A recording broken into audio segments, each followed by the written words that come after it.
Il est temps de passer à l'action dès maintenant afin de ne plus faire les mêmes erreurs que tu as fait en 2024.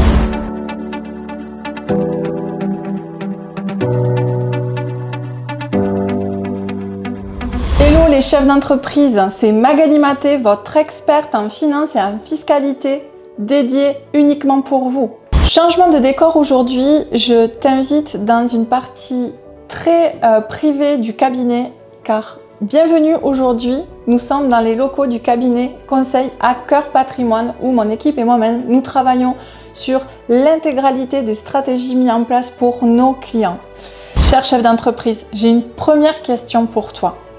Quel est ton ressenti sur ton exercice 2024? Je t'invite à faire pause et à noter en commentaire ton ressenti. C'est important de venir positionner et faire vraiment un feedback de ton année qui est en train de s'écouler. Nous sommes à quelques semaines de la fin et clairement, sois transparent et honnête envers toi-même. Comment as-tu vécu cette année? Entre les rappels de charges, les rappels d'URSSAF, la fiscalité. Je devine déjà vos commentaires. Vous allez d'abord en penser les rappels d'URSSAF, les cotisations, les taxes qui augmentent, les impayés, une activité en dents de scie parce que vous n'arrivez pas à trouver les bonnes stratégies qui vous permettent de pouvoir vous rémunérer de manière lisse et régulière tous les mois. Des problématiques peut-être liées avec vos salariés. Cette année 2024 est une année inédite et charnière. Pourquoi je vous dis cela? Parce que c'est l'année de l'adaptabilité. Il y a, au mois de septembre 2024, 30 000 chefs d'entreprise qui ont mis la clé sous la porte. 30 000 chefs d'entreprise au chômage. Je dis stop à ça. Je veux que pour l'année prochaine, vous puissiez avoir une vision claire de ce que vous devrez mettre en place afin de rester focus sur votre vision et pouvoir planifier les différents objectifs en termes de créativité, en termes de vente, en termes de chiffre d'affaires, d'anticipation de vos charges pour que vous puissiez être rémunéré à votre juste valeur et que vous puissiez accéder à votre liberté financière. Pour cela, je vais te livrer la méthode que j'applique à mon business depuis plus de 5 ans maintenant. Cette méthode-là m'a permis de pouvoir passer d'une année à un chiffre d'affaires de 50 000 € et l'année suivante m'a permis d'atteindre 150 000 € de chiffre d'affaires. J'ai fait x3 en l'espace d'un an. Pour cela, je t'invite à remettre pause, à te munir d'un cahier et d'un stylo pour faire ton bilan. Let's go, c'est parti! Règle numéro 1. Où en es-tu sur ton chiffre d'affaires? Règle numéro 2. Est-ce que tu penses t'être rémunéré à ta juste valeur cette année? Si tu te rappelles les superbes résolutions que tu t'es fixées en 1er janvier 2024, est-ce que tu as atteint professionnellement tout ce que tu souhaitais réaliser? Règle numéro 3. Je t'invite à regarder le point sur ton carnet de commandes. Où est-ce que tu en es dans l'avancement de ta planification de ce que tu vas vendre pour 2025? Est-ce que tu as des devis en cours? Le montant des devis que tu as? Ce sont des choses qui sont essentielles pour que tu puisses anticiper et être serein sur le premier trimestre de l'année. Règle numéro 4. Où est-ce que tu en es par rapport à ta vision? Tu sais, celle qui t'a donné l'envie d'être un jour chef de ton entreprise. Et peu importe à quel step tu en es, reconnecte-toi à cette vision-là. C'est essentiel parce que avec cette vision, en fonction de où tu te situes à aujourd'hui, cela te permettra de pouvoir mettre en place les actions correctrices qui te permettront de pouvoir avancer pour 2025 afin que tu ne t'écartes plus de ta vision car elle t'est totalement personnelle. Règle numéro 5. Je t'invite à regarder ta comptabilité. Dans quelques semaines, tu vas clôturer ton exercice en terminant au 31 décembre et c'est une chose qui est essentielle. Voir si tu as des investissements à réaliser. Est-ce que tu dois investir dans des formations? Est-ce que tu as de l'investissement dans du matériel à effectuer? Pourquoi cela? Parce que il vaut mieux que tu passes ces charges-là en fin d'année avant la clôture de ton exercice car tu viendras optimiser la fiscalité que tu pourrais subir. Règle numéro 6, une fois que tu as fait cela, je t'invite à prendre contact avec ton expert comptable afin de venir finaliser les derniers réglages qui te permettront d'accéder à une réussite financière de ton entreprise 2024. Si tu vois qu'en termes de trésorerie, en termes de bénéfices, tu es juste, il est temps, encore une fois, de venir mettre des actions en place correctrices qui te permettront de pouvoir continuer à aller chercher des clients et à chercher du chiffre d'affaires avant le 31 décembre. Et pour cela, on en parlera dans une prochaine vidéo. Alors, où est-ce que tu en es avec ce bilan? Quelle est la conclusion que tu peux en tirer? Je pense que pour toi, tu vas te dire « Oh, ils sont loin mes objectifs que je m'étais posés au 1er janvier 2024. En fait, j'ai pas atteint ce que je voulais atteindre. » Est-ce que tu es prêt à vouloir passer à l'action? Est-ce que tu es prêt à aller appliquer ma méthode afin que tu puisses multiplier par 3 ton chiffre d'affaires en 2025, de mieux te rémunérer? Je vais te livrer tout cela dès maintenant. Reste focus et bien concentré. Pour appliquer la bonne méthode, ce que je t'invite, c'est à aujourd'hui, par rapport au 31/12/2025, où est-ce que tu veux être dans un an? Et pour cela, reconnecte-toi à ta vision. Si c'est quelque chose qui est complexe pour toi, n'hésite pas à me contacter afin que l'on puisse en discuter ensemble.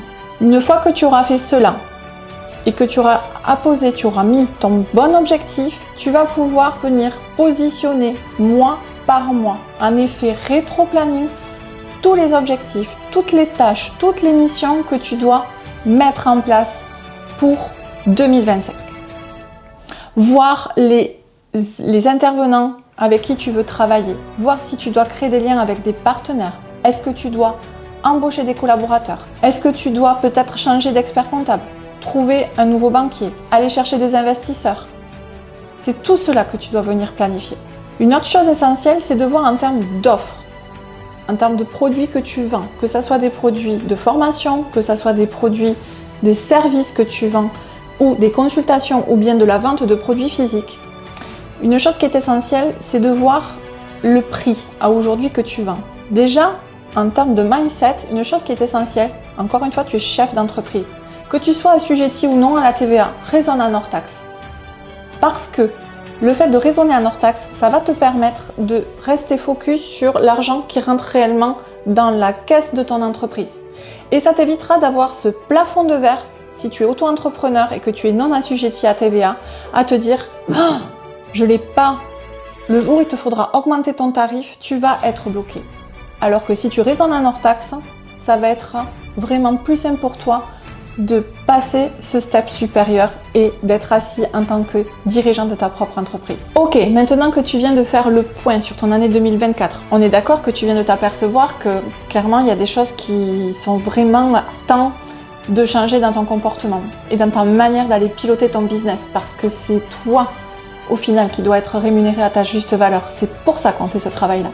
Ce que je te propose, c'est qu'on puisse venir mettre en place les bonnes actions, ce que tu dois aller travailler pour que 2025 soit ton année, l'année de ta réussite et de ta liberté financière. Pour cela, une chose qui est essentielle, c'est de venir te reconnecter à ta vision. Si tu as une problématique, c'est compliqué pour toi parce que tu as l'impression que tu as des montagnes, contacte-moi, on va venir le regarder ensemble. La règle numéro 2, c'est de venir voir aussi au niveau de ton offre. Peu importe que tu vendes une offre matérielle, physique ou bien que tu vendes une offre en digital ou un accompagnement, le point essentiel, c'est de venir calculer ta rentabilité. C'est vraiment primordial. Parce que si tu n'as pas cet indicateur-là de ta rentabilité, si tu restes focus uniquement sur ton chiffre d'affaires, tu es mort. Ce n'est pas ça qui te permettra d'avoir ta trésorerie. Donc, va voir ta rentabilité. Une autre chose qui est essentielle, c'est de venir faire le focus par rapport au temps que tu passes dans ton business, mais à venir délivrer ton produit, à délivrer ton offre ou à le produire, de manière à voir s'il y a la possibilité d'avoir une augmentation de ton tarif et de voir si tu es aligné avec la clientèle cible, ta clientèle de cœur. Parce que si tu as fait ton focus au niveau de ta clientèle, tu as dû te dire « Ouais, non mais mes clients ils me ressemblent pas, finalement j'ai peut-être une baisse de mon activité mais je n'arrive pas à savoir pourquoi ». Vois quel axe en termes d'adaptabilité tu vas pouvoir venir mettre en place dans ton business. 2025, il te faudra faire preuve d'adaptabilité. Tous les entrepreneurs qui resteront cantonnés sur « je suis dans ma zone de confort », je sais que mon offre, elle est là parce que par le passé, elle a fonctionné, j'ai fait X milliers d'euros avec, mais là, ça fait quelques mois que ça marche plus, je comprends pas, mais je persiste. Tu vas droit dans le mur. Donc, repose-toi les bonnes questions sur ta clientèle de cœur. Est-ce que ton offre est alignée? Est-ce que, en termes de tarifs, tu as la possibilité d'augmenter légèrement pour aller chercher plus de cash? ou non, c'est ce point-là qui va faire ta différence sur 2025. Point qui est essentiel également, c'est ton organisation. Tu dois avoir une organisation qui est très personnelle. Pour cela, je t'invite à programmer du temps dans ton agenda, tant pour venir faire ta productivité que ton temps personnel qui te permettra de gagner en efficacité aussi. Pense à aller faire du sport, à aller t'aérer pour que tu puisses être performant. Les entrepreneurs qui continueront en 2025 à rester pendant 10 à 15 heures par jour dans leur travail, derrière leur ordinateur ou à produire ce que vous avez à faire, à délivrer votre produit, vous allez droit dans le mur également. Vous devez rester focus et pour cela, le fait de vous aérer vous permettra de gagner encore plus de performance dans votre activité. Qu'est-ce que tu as pensé de ton bilan 2024 et comment tu te sens dans la projection de ton année 2025? Si tu te sens au clair et à l'aise, c'est top et félicitations à toi. Si tu te sens totalement perdu et dans un flou avec un brouillard d'une telle épaisseur que tu ne sais même pas comment tu vas démarrer au 1er janvier, je t'invite à rejoindre mon prochain webinaire dans lequel on va venir appliquer toute ma méthode qui me permet d'accéder à cette réussite et pour que tu puisses avoir un x3 sur ton chiffre d'affaires. Grâce à ta participation à ce webinaire, tu vas pouvoir enfin établir ton réel plan d'action au niveau de ton activité. Cela te permettra de multiplier par 3 ton chiffre d'affaires et tu vas pouvoir réellement te rémunérer à ta juste valeur pour qu'on puisse venir travailler ensemble le développement de ta richesse personnelle afin que tu puisses accéder à ta liberté financière dès 2025. En attendant de se retrouver lors de mon prochain webinaire, je te souhaite une merveilleuse journée et je te dis à bientôt. Bye bye!